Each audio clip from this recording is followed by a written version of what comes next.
కేవలం యేసు మరణించాడు, యేసు లేచాడు అని ఆర్భాటం చేసుకుంటే ప్రయోజనం లేదు. నువ్వు మరణిస్తే ఎక్కడికి వెళ్తావు? Where would you be if you die right now, right here? ఒక క్రైస్తవుడికి అందుకని మరణ భయం ఉండదు. ఒక క్రైస్తవుడికి మరణ భయం ఉండదు.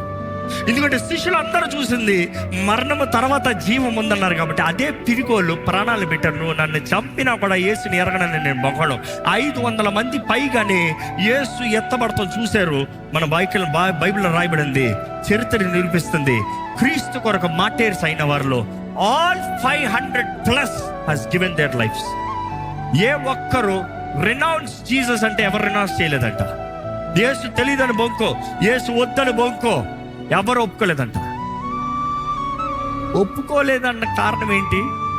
వారు చూశారు మరణించినను మహిమ శరీరంతో తిరిగి లభిస్తాడు. మరణించిన మహిమ శరీరం. యేసు ప్రభు తలుపులేస్తే లోటుకు రాగలిగాడు. ఇదిగో నేను తండ్రి దగ్గరికి వెళ్ళి వస్తానని చెప్పగలుగుతున్నాడు. 3 లక్షల స్పీడు, లైట్ స్పీడ్.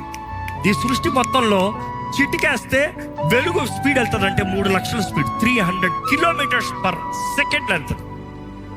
నువ్వు 3 లక్షల స్పీడ్లో వెళ్ళినా పక్కన ఉన్న నక్షత్రం చేరటానికి 1000 సంవత్సరాలు తెస్తుందంట.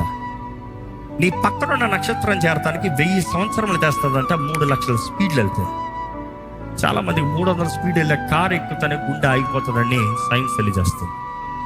If you get into book at you drive 300 your heart will stop. అందుకనే they don't advise. But then 3 లక్షల స్పీడ్కి ఏమవుతుంది?